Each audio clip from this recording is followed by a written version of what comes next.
Hello students, good morning. आज से हम आप लोग को बीएससी पार्ट 1 सेमेस्टर 1 का बैच शुरू कर रहे थे, ऑनलाइन और ऑफलाइन दोनों मोड में। तो आज पहला क्लास है। क्या पढ़ना है, क्या सिलेबस है, वह हम बताएंगे। उसके बाद सिलेबस शुरू करेंगे। यह बैच सेमेस्टर 2 का है, जिसका सेशन है 24 से 28। तो आज आपका होगा क्लास नंबर 1। इस बैच का टाइम सुबह में 8 से 9 क्लास होगा डेली। और इस कोर्स का फी, तो यह ऑनलाइन फी है 2000 रुपया और ऑफलाइन का फी है 4500 रुपया पर सेमेस्टर। तो जो भी छात्र अगर आप क्लास ज्वाइन करना चाहते हो तो नंबर दिया गया है डिस्क्रिप्शन पर, आप संपर्क कर सकते हो। यह अगर ऑफलाइन क्लास ज्वाइन करोगे तो पटना आना होगा, मुसल्लापुर हाट में। और ऑनलाइन क्लास आप अपने घर बैठे ऑफलाइन का मजा ले सकते हो। यह जो बैच हम दे रहे थे ऑनलाइन और ऑफलाइन दोनों मोड में क्लास होगा। ऑफलाइन के साथ ही ऑनलाइन क्लास भी होगा और वह लाइव क्लास होगा। तो अब चलते अपने सेशन के तरफ। देखिए व्यक्तियों हो, बुक जो आता है इसका, तो 2 राइटर का बुक है मार्केट में। एक बुक आती है लालजी प्रसाद, सेमेस्टर वाइज बुक निकल गया है। और एक बुक आता है एस चंद पब्लिकेशन का। एस चंद पब्लिकेशन का बुक आती है, यह भी अच्छी किताब है। दोनों में से कोई भी आप एक किताब खरीद सकते हो। लेकिन जब आपका ऑनर्स है कन्हैया, तो बुक जरूर खरीदना, बिना बुक के नहीं होगा। तो अब चलते अपने सेशन के तरफ। देखो, हम आप लोग को शुरू कर रहे थे आज से बैच सेमेस्टर 2। सेमेस्टर 2 में जो बुक आती है या मेजर और माइनर, जिसका माइनर है मैथ उसके लिए भी यही बुक है, जिसका मेजर है उसके लिए भी यही बुक है। लेकिन मेजर में थोड़ा ज़्यादा पढ़ना था और माइनर में थोड़ा कम पढ़ना था, और बहुत ज़्यादा सिलेबस दे दिया है। तो ध्यान देना, यह जो सेमेस्टर 2 है, तो यहाँ जो आपका सिलेबस है, तो सिलेबस में आपको यूनिट वाइज डिवाइड कर दिया है। यानी यहां से आपको कर दिया है यूनिट वाइज। यह जो फर्स्ट यूनिट है, तो फर्स्ट यूनिट में हम लोग को पढ़ना था डिफरेंशियल, लिखते भी जाएंगे बाबू, डिफरेंशियल कैलकुलस। एक बुक है। डिफरेंशियल कैलकुलस में क्या क्या चैप्टर पढ़ना वह हम बताएंगे आप लोग को। तो एक बुक पढ़ना था डिफरेंशियल कैलकुलस, और सेकेंड यूनिट में पढ़ना था आप लोग को integral calculus. Integral calculus second unit में कर दिया है। इसके बाद इंटीग्रल कैलकुलस के बाद यूनिट थर्ड में आप लोग को दे दिया है कोऑर्डिनेट ज्योमेट्री। तो कोऑर्डिनेट ज्योमेट्री में यहाँ पर दे दिया आप लोग को 2 डायमेंशनल कोऑर्डिनेट ज्योमेट्री। और यह थर्ड सेमेस्टर में दे दिया है आप लोग को, थर्ड यूनिट में। और फोर्थ यूनिट में आप लोग को दिया हुआ है 3 डायमेंशनल कोऑर्डिनेट ज्योमेट्री। यानी 4 यूनिट दिया हुआ है। और 5वां यूनिट में दे दिया है आप लोग को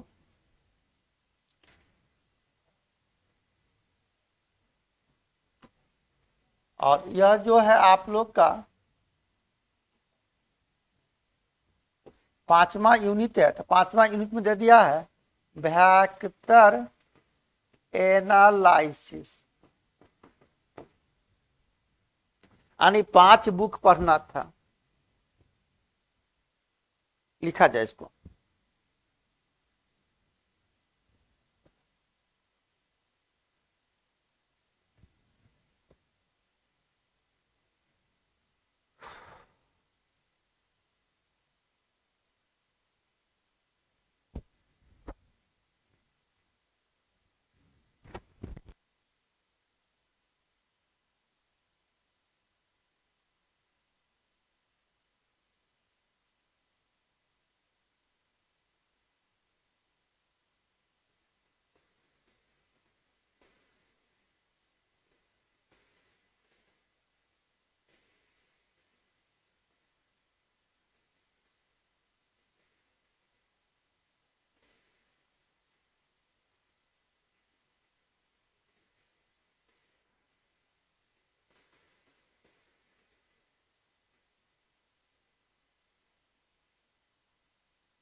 देख लिया बुक कितना सिलेबस है। तो हम क्रमबद्ध आपको बताने का प्रयास कर रहे हैं। तो आज हम आप लोग को शुरू करने जा रहे थे पहला यूनिट यानी डिफरेंशियल कैलकुलस। क्लियर? कन्हैया लिख लिया? चलो देखो, तो हम आप लोग को आज शुरू कर रहे हैं यहां per unit first. Unit first में हम लोग को पढ़ना था डिफरेंशियल कैलकुलस। डिफरेंशियल कैलकुलस में हम लोग को पढ़ना था चैप्टर, लिखते जाएंगे और यह जानकारी होना चाहिए क्या क्या पढ़ना है क्या नहीं पढ़ना। देखिए यह ऑनर्स का बैच है और ऑनर्स का मतलब ही होता प्रतिष्ठा। अगर आप ऑनर्स कर रहे हैं किसी भी विषय से तो उस विषय पर पकड़ होना चाहिए जबरदस्त। तो डिफरेंशियल कैलकुलस में पहला चैप्टर पढ़ना था। इस चैप्टर का नाम है सक्सेसिव डिफरेंशिएशन। सक्सेसिव डिफरेंशिएशन, या इसी को आप दूसरे केस में यह भी कह सकते थे higher order derivative. Higher order का मतलब हुआ अधिकतम बार दिश, यानी लाइफ टाइम दिश। लिखते भी जाएंगे बाबू कन्हैया। सेकेंड चैप्टर है, यहां पर आप लोग को इस चैप्टर का नाम है एक्सपेंशन। तीसरा चैप्टर है tangent and normal. Tangent and normal. Tangent normal के बाद एक चैप्टर है जिस चैप्टर का नाम है पार्शियल डिफरेंशिएशन। लिखते जाओगे।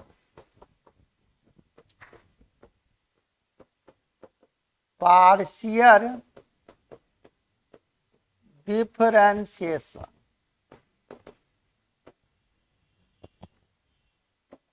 पार्शियल डिफरेंशिएशन के बाद एक चैप्टर है आप लोग को पढ़ना 5 नंबर, इसका नाम है इनडिटरमिनेट फॉर्म। इनडिटरमिनेट फॉर्म को ही दूसरे केस में कहीं कहीं लिखा रहता बुआ मीनिंगलेस। इसका हिंदी हुआ अर्थहीन, जिसका कोई अर्थ नहीं है। इनडिटरमिनेट फॉर्म, या इसी का नाम कहीं कहीं लिखा रहेगा हॉस्पिटल रूल। कहीं कहीं किताब में यह भी लिखा रहेगा आपको, और में एच रूल यानी हॉस्पिटल रूल। ठीक है। इसके बाद 6 नंबर चैप्टर पढ़ना है, इसका नाम है कर्वेचर। और कर्वेचर के बाद 7 नंबर एक चैप्टर है, इस चैप्टर का नाम है एसिम्प्टोट्स।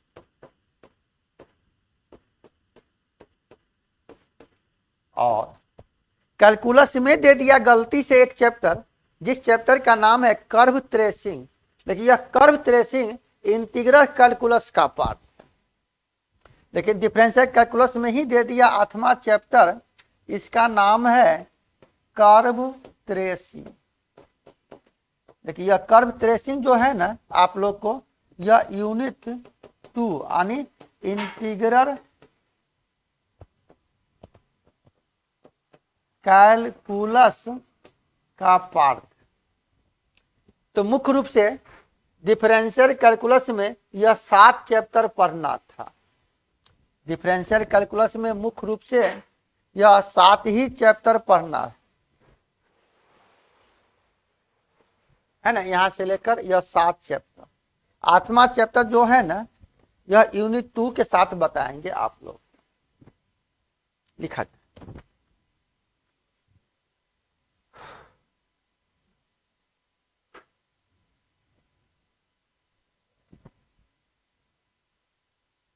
नहीं लिखिएगा, आप लिखेंगे तेजी में लिख।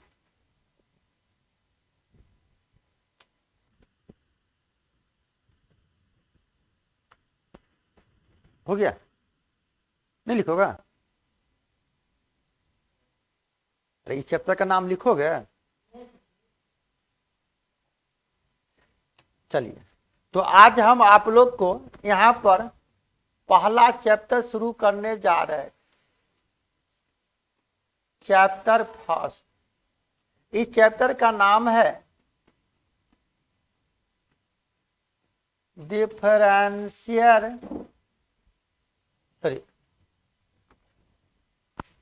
या पहला चैप्टर का नाम है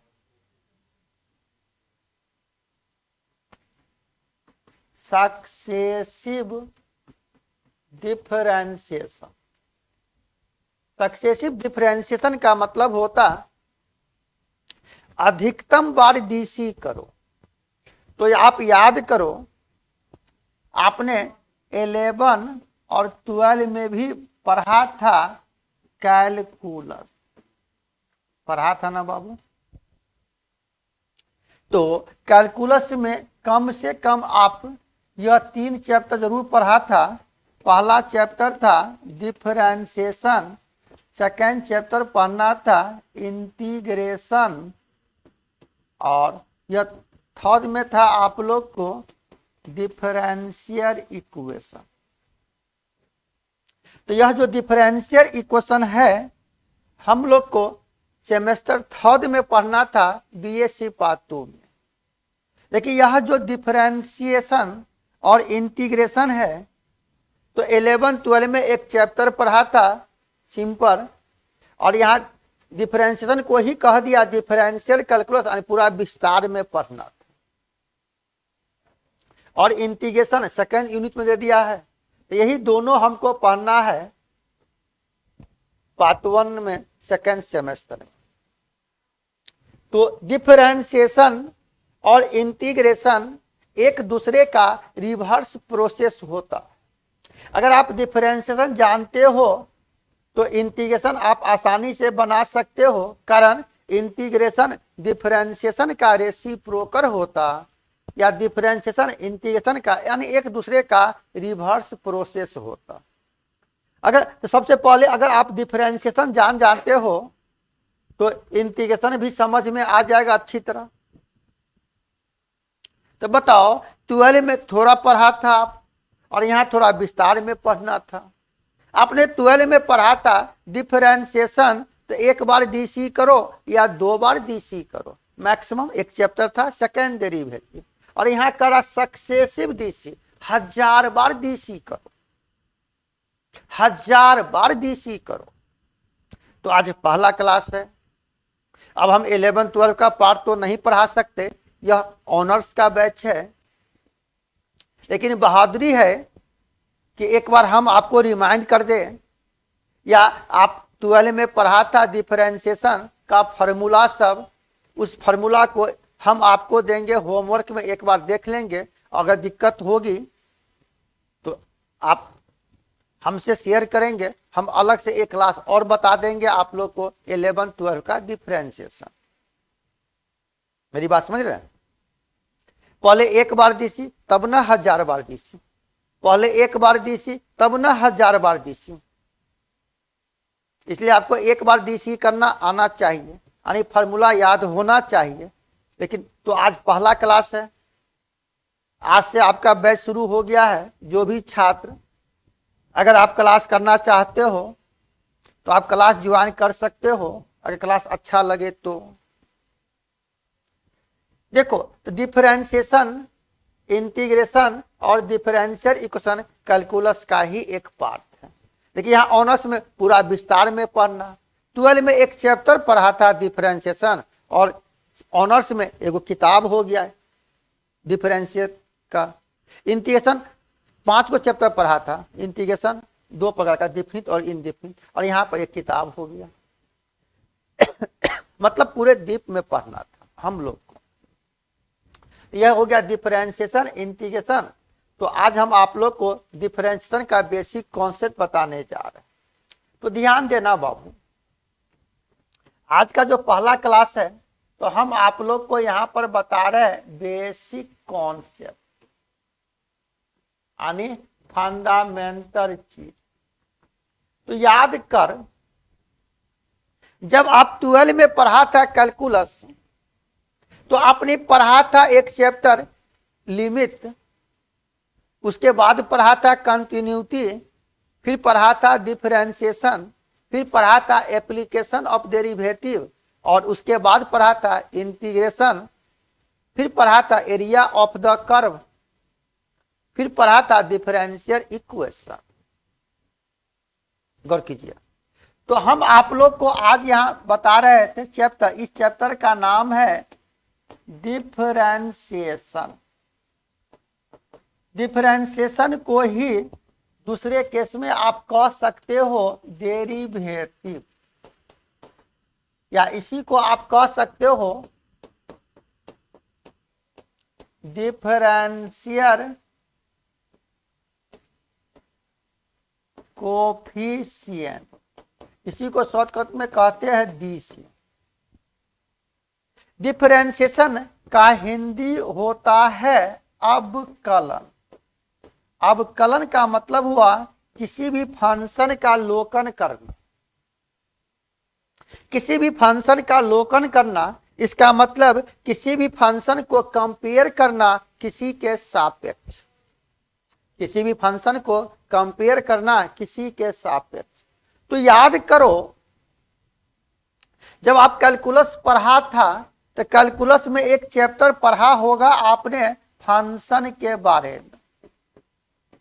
क्या फंक्शन को ही दूसरे केस में हम लोग कह देते थे मैपिंग। फंक्शन कहो या मैपिंग कहो, फंक्शन का हिंदी होता है फलन। तो फंक्शन होने के लिए कम से कम यह दो सेट होना चाहिए, ए और बी, जो दोनों नॉन एम्प्टी सेट है, मतलब खाली नहीं है, कुछ न कुछ एलिमेंट। तो मान लो ए के अंदर एक्स है और बी के अंदर वाई।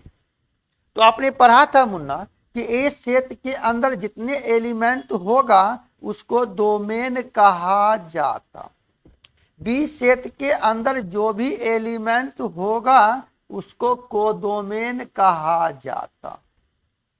ए के अंदर जो भी एलिमेंट है सब के सब एलिमेंट का इमेज बी में हो, अगर एक्स का इमेज वाई में गया तो ये वाई को अगर हम इमेज कहते हैं तो ये एक्स को प्री इमेज कहा जाता। क्या the collection of all image, यानी इमेज को ही रेंज भी कहा जाता। तो मेरा कहने का मतलब हुआ अगर फंक्शन है तो यह दो सेट है, मान लो ए और बी, ए के अंदर एक्स है बी के अंदर वाई। अगर मान लो एक्स का इमेज वाई में गया, इसको अगर एफ से डिनोट किया तो एफ को इसके साथ लिखेंगे, यानी वाई बराबर या एफ एक्स। तो मेरा कहने का मतलब कहीं भी एफ एक्स लिखा, इसको एफ एक्स नहीं पढ़ा जाता, इसको पढ़ा जाता है as read as function of x. इसका मतलब हुआ यह जैसा भी फंक्शन है, यह एफ एक्स का मतलब यह जैसा भी फंक्शन है यह एक्स का फंक्शन है, इसमें सिर्फ एक्स वेरिएबल होगा। और इससे मालूम चल गया कि कैलकुलस में किसी भी फंक्शन को y मानेंगे, यानी y बराबर function of F x. Calculus में किसी भी फंक्शन को y मानते, यानी y बराबर फंक्शन ऑफ एफ एक्स। ये क्लियर हो गया? क्लियर है? अब मेरा कहने का मतलब हुआ कि यहां डेरिवेटिव पढ़ रहा है, डिफरेंशिएशन कह रहा है, तो कैलकुलस में जो भी फंक्शन दिया जाए आप उसको y मानो। y का मतलब हुआ एनी फंक्शन। याद रखना मुन्ना, कैलकुलस में किसी भी फंक्शन को y मानते। अब कह रहा इस फंक्शन को डीसी करो किसी के सापेक्ष, यहां से differentiate with respect to x. अगर हम यहां से लिख रहे हैं शॉर्टकट में कि डी डब्ल्यू आर टू एक्स, इसको डी डब्ल्यू ना पढ़े, डी का मतलब हुआ डिफरेंशिएट, डब्ल्यू का मतलब विथ, आर का मतलब रिस्पेक्ट टू एक्स। इसका मतलब हुआ इस y को हम x के सापेक्ष डीसी कर रहे हैं। तो याद करो ना, जिसके सापेक्ष डीसी करोगे उसको हमेशा नीचे में लिखना। अगर इस y को x के सापेक्ष डीसी करोगे तो हम लोग इसको dy बाई डी एक्स लिखेंगे। dy बाई डी एक्स को ही कहा जाता इज कॉल्ड डेरिवेटिव, यानी डिफरेंशिएशन। कहेगा ना कि किसी भी फंक्शन को डीसी करो, इसका मतलब dy बाई डी एक्स निकालो। dy बाई डी एक्स का मतलब एक बार डीसी। नहीं समझा? D Y by D x का मतलब एक बार डी सी। आपने 12 में पढ़ा था, अगर इस फंक्शन को फिर डी सी करते, मान लो differentiate with respect to X, तो डी और वाई की जगह यह हो गया D Y by D X by D X. इसी को लिखते थे बउआ D two Y by D X square. इसका मतलब हुआ 2 बार डी सी।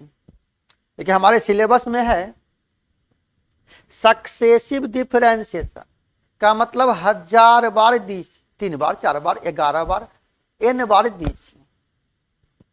लेकिन आपको डी सी एक बार आना चाहिए, तभी आप 1000 बार डी सी कर सकते हो। तो आज का क्लास बहुत ही मार्केबल क्लास है। आज हम आप लोग को होमवर्क में देंगे, एक बार फार्मूला सब जो 11 12 में पढ़े हो थोड़ा देखना होगा। अभी हम पूछेंगे आप लोग से, देखते हैं कितना याद है, नहीं भी याद है या याद है भी तब भी आप एक बार रिवाइज कर लेंगे। लेकिन मेरा काम है 0 से पढ़ाए, कारण ऊपर झापा पढ़ने से काम नहीं चलेगा। और मैथ पढ़ा नहीं जाता, सीखा जाता, और हम प्रयास करेंगे मैथ सिखाने का आपको। हम अपने से बेहतर बनाएंगे आपको, अगर आप मेरे साथ जुड़े रहे, मेहनत करेंगे तो। क्लियर? चलो, तो यह 2 बार डीसी 12 में पढ़ा था। लेकिन हमारा चैप्टर है सक्सेसिव डीसी, 1000 बार डीसी करो। तो पहले 1 बार डीसी, तब ना 2 बार डीसी, तब ना 3 बार डीसी, तब ना 1000 बार डीसी। तो आज का क्लास ही है बेसिक क्लास। एक 11 में पढ़ा था फर्स्ट प्रिंसिपल। एग्जाम में फर्स्ट प्रिंसिपल पूछता नहीं है, लेकिन फर्स्ट प्रिंसिपल का मतलब है कि दुनिया का कोई भी फॉर्मूला आप प्रूफ कर सकते हो।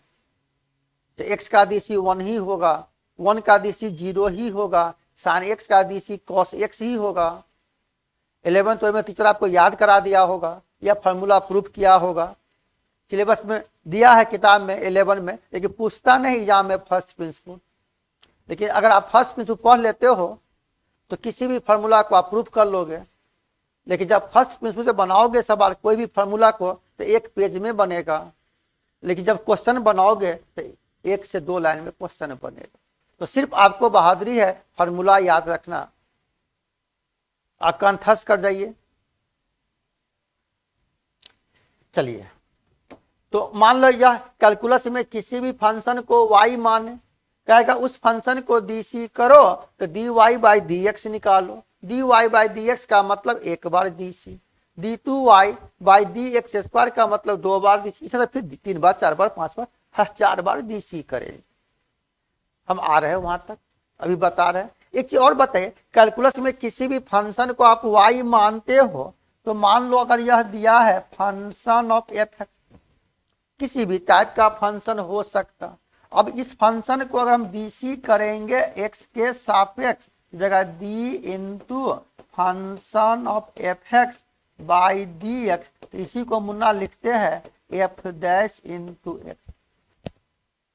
मतलब या तो D Y by D x कहो या एफ डैश कहो, इसका मतलब हुआ 1 बार डीसी। एफ डैश का मतलब 1 बार डेरिवेटिव। इस फंक्शन को हम 1 बार डीसी किया। यहां तक क्लियर है? क्लियर है? चलिए, अब हम बता रहे थे बाबू, आपने फार्मूला यहां याद किया होगा 11 में, यह बेसिक फार्मूला है। बेसिक फार्मूला याद करो कि मान लो यह कोई भी एक फंक्शन है और यहां पर डेरिवेटिव है।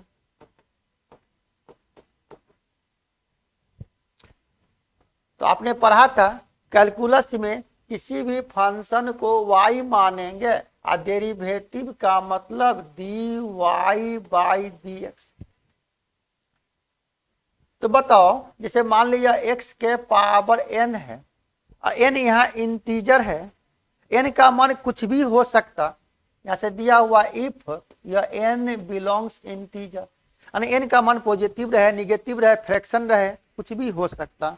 तो बताओ ना, x के पावर n है, अगर हम इसको डीसी करेंगे, 11 में पढ़ा था, इसका फॉर्मूला क्या होता था? x का जो भी पावर होगा पावर से गुना होगा और पावर में 1 घट जाएगा। अगर मान लो यहाँ x के पावर अगर 5 है, जब इसको DC करोगे तो यह 5 इंटू एक्स के पावर 6।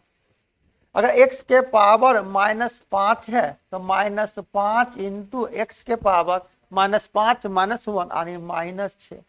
घातांक करने से इसी को आप लिख सकते हो -5 बाई एक्स के पावर 6।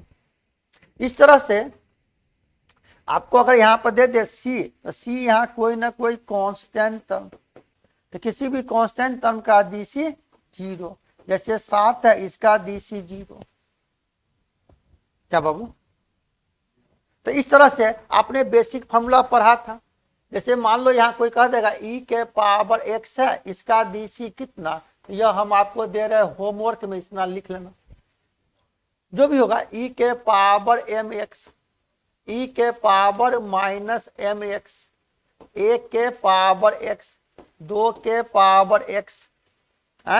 पढ़ा था आपने log x बेस, पढ़ा था आपने log x बेस a, इसका DC कितना। तो यह सब फॉर्मूला हम दे रहे हैं आपको होमवर्क में, इसको एक बार लिख लेंगे, देख लेंगे। दिक्कत होगा तो फिर हमको बताएंगे, हम इसको पुनः बता देंगे। तो इस तरह से यह सब हम आपको होमवर्क में दे रहे हैं, फॉर्मूला खुद आप तैयार करेंगे। आपने पढ़ा था मुन्ना, यहाँ पर यह √x है,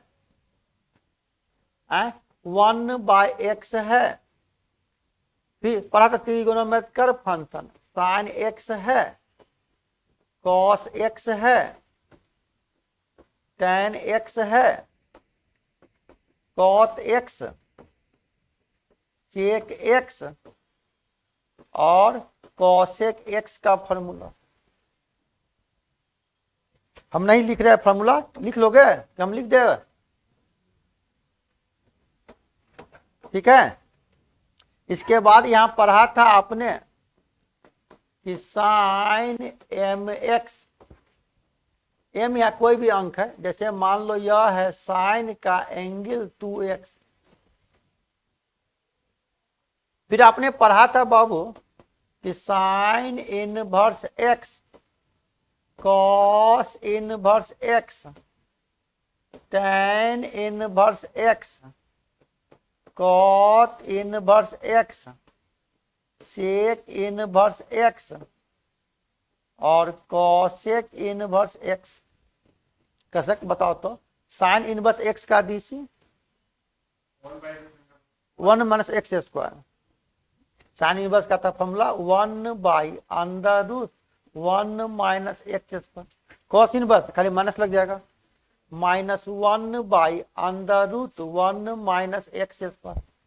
tan इनवर्स का 1/1 + x स्क्वायर। कॉट इनवर्स का -1/1 + x स्क्वायर। नहीं बाबू,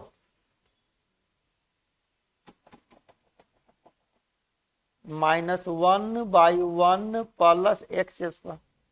सेक इनवर्स का पढ़ा था 1/x into √x square -1। Cosec inverse -1/x into √x square -1।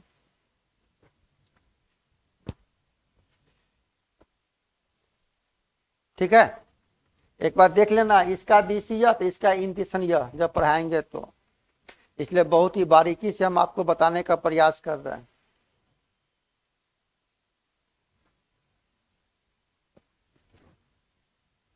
याद कर, जब हम आपको सेमेस्टर 1 में त्रिकोणमिति बता रहे थे, त्रिकोणमिति में एक चैप्टर बताए थे हाइपरबोलिक फंक्शन। यहाँ क्वेश्चन है, तो हम आपको बताए थे यहाँ पर कि साइन हाइपरबोलिक x का DC हमने प्रूफ भी किया था। साइन हाइपरबोलिक x, इसको साइन hx नहीं पढ़ेंगे, जो साइन mx है ना, तो आपने पढ़ा था कि किसी भी त्रिकोणमितिक फंक्शन का जो DC होगा वो तो होबे करेगा, एंगल में x का जो गुणक उतने से गुना, इंटीग्रेशन में भागा। तो साइन 2mx का DC जगह m इंटू कॉस m है। तो यहाँ h हाइपरबोलिक है, उसके अनुसार नहीं कि h बाहर कर देना। हमने लिखाया था जब सेमेस्टर 1 में त्रिकोणमिति पढ़ाए थे हाइपरबोलिक फंक्शन, तो वहां मैंने प्रूफ किया था एक बार देख लीजिएगा, साइन हाइपरबोलिक का DC cos hyperbolic, cos hyperbolic का डीसी प्लस साइन हाइपरबोलिक। ऐसा नहीं कि कॉस का डीसी माना साइन कर देना, लिख लेना, हम लिखा चुके हैं आपको। तो कॉस साइन हाइपरबोलिक यह है कॉस हाइपरबोलिक एक्स, यह है tan hyperbolic x, cot hyperbolic x, sec hyperbolic x और कॉसेक हाइपरबोलिक एक्स। मगर यहां से लिख रहे हैं ना बाबू कि साइन हाइपर, इसको साइन एच एक्स नहीं पढ़ना, इसको पढ़ा जाता है as, read as sine hyperbolic function of x, sine hyperbolic x.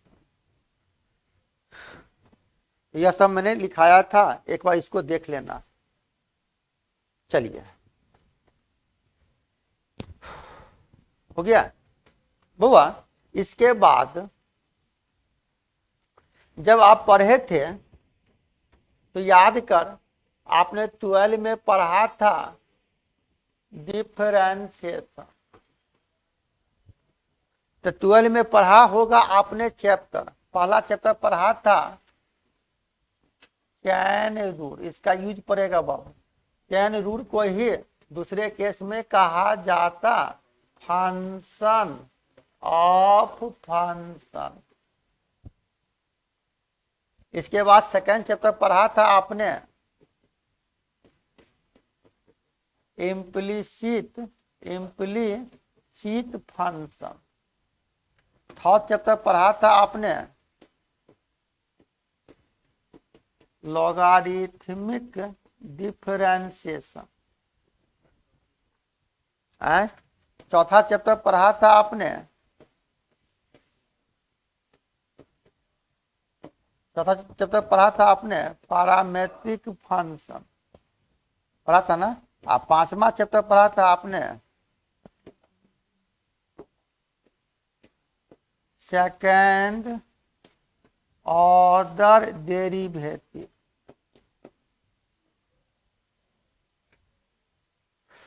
याद कीजिए, इसको देख लेंगे। Chain rule function of function का कॉन्सेप्ट था कि every power is the function of function. इसका मतलब हुआ पावर के अंदर, रूट के अंदर जो फंक्शन है वह फंक्शन उसी के सापेक्ष डीसी होगा। कोई भी त्रिगोनोमेट्रिक फंक्शन अपने एंगल के सापेक्ष डीसी होगा। कोई भी एक्सपोनेंशियल फंक्शन अपने पावर के सापेक्ष डीसी होगा। कोई भी लॉगरिथमिक फंक्शन अपने पावर के सापेक्ष डीसी होगा।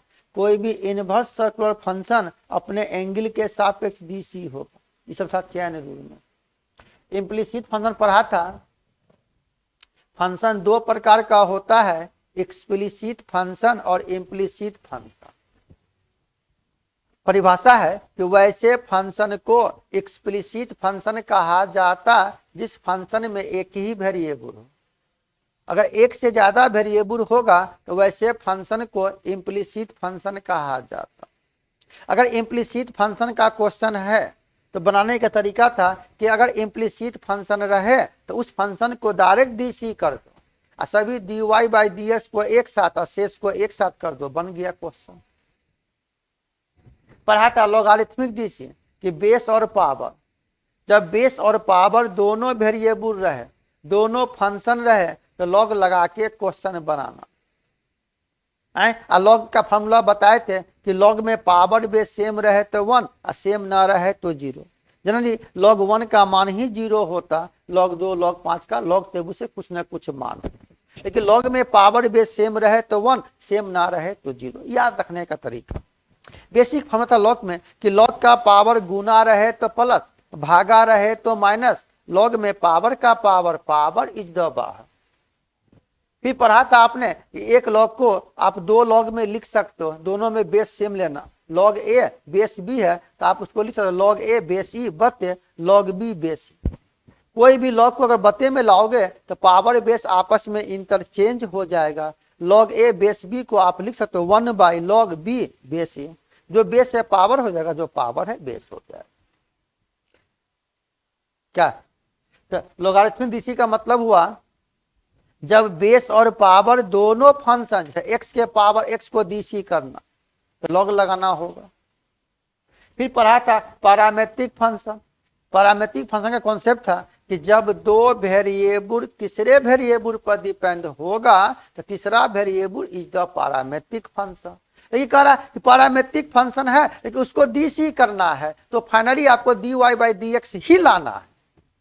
तो पैरामेट्रिक का कॉन्सेप्ट हो गया कि x बराबर फंक्शन ऑफ थीटा, y बराबर फंक्शन ऑफ जी थीटा। इसका मतलब x भी थीटा का फंक्शन, y भी थीटा का फंक्शन, तो x को भी थीटा के सापेक्ष y को भी थीटा के सापेक्ष डीसी करो और दोनों को आपस में भागा कर दो तो dy बाई डी एक्स आ जाएगा। फिर सेकेंड डेरिवेटिव में 2 बार डीसी करो। एनसीईआरटी बुक में एक चैप्टर भी था आप लोग को। यह 12 का कॉन्सेप्ट था। ये जो कॉन्सेप्ट दे रहे हैं ना, ये सबको थोड़ा देख लेना, आपको होमवर्क में फायदा आपको होगा। सवाल नहीं बनाना 12 का, एक बार सिर्फ फार्मूला याद रखना है, फिर सवाल बनाने का तरीका मैं बताऊंगा आपको। फिर आपने पढ़ा था डिफरेंशिएशन का सवाल बनाते हो तो आपने यहां से पढ़ा था बाबू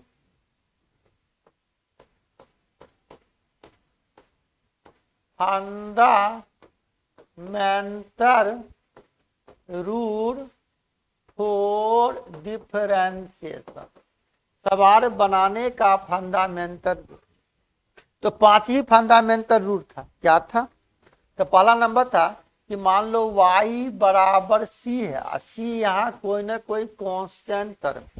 जब आप अगर इसको डीसी करोगे, differentiate with respect to x, यह हो जाएगा dy बाई डी एक्स बराबर 0।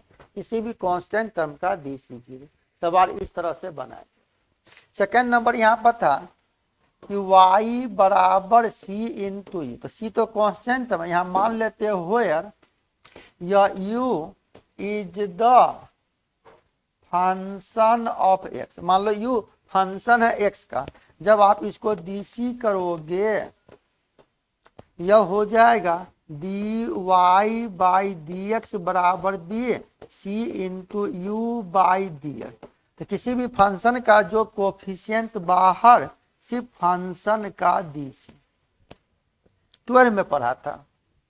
इसके बिना सवाल नहीं बनेगा बाबू, इसलिए हम आपको रिमाइंड कर रहे हैं। यह सब क्लियर है? यहाँ पर थर्ड नंबर था, थोड़ा ध्यान दीजिएगा।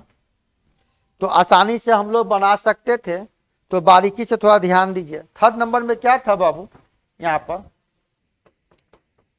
कि y बराबर है u प्लस माइनस v। यहाँ से मान लेते हो यार यह u and v are the function of x। जब आप इसको डीसी करोगे यह हो जाएगा dy बाई डी एक्स बराबर D you plus minus v by D x. जब दो फंक्शन प्लस माइनस में पूरे का डीसी अलग अलग डीसी, याद रखना था d u by D x, plus रहे तो प्लस, माइनस तो minus, d v by D x. चौथा नंबर पढ़ा था आपने कि y बराबर u इंटू भी। गुना के केस में है, दोनों अलग अलग फंक्शन है। जब इसको डीसी करेंगे, इसका फॉर्मूला क्या पढ़े थे आप कि dy बाई डी एक्स, तो डी इंटू यू इंटू भी बाई डी एक्स। तो मान लो u पहला फंक्शन भी दूसरा फंक्शन, तो नहीं है? तो याद रखना पहले का डीसी और दूसरे का गुना प्लस पहले का गुना और दूसरे का डीसी। क्या? फिर आपने 5 नंबर पढ़ा था अगर भागा के केस में है। अगर भागा के केस में है, मान लो 5 नंबर है कि y बराबर u बाई, अगर हम इसको डीसी करते x के सापेक्ष तो यह हो जाएगा dy बाई डी एक्स, तो डी इंटू यू बाई भी बाई डी एक्स। इसको कहेंगे न्यूमरेटर, इसको डिनोमिनेटर, इसको कहेंगे ऊपर, इसको नीचे। जब भागा के केस में है तो नियम है ऊपर का डीसी नीचे का गुना माइनस ऊपर का गुना नीचे का डीसी बटे नीचे का होल स्क्वायर। अगर इतना आप बेसिक फॉर्मूला याद रखते हो तो बारीकी से हम लोग सवाल बना सकते हैं।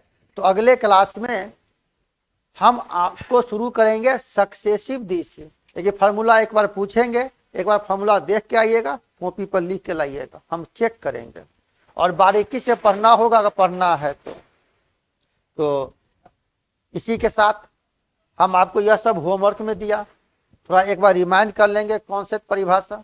अब 11 12 का पढ़ाएंगे, बहुत मजा आएगा, टाइम पास होगा, फायदा नहीं होगा। इसलिए ये सब पढ़ा हुआ तो हम आपको रिमाइंड कर दिए कि एक बार इन सबको देख लेना। तो अगले क्लास से हम आप लोग को सिलेबस में शुरू कर जाएंगे सक्सेसिव डीसी।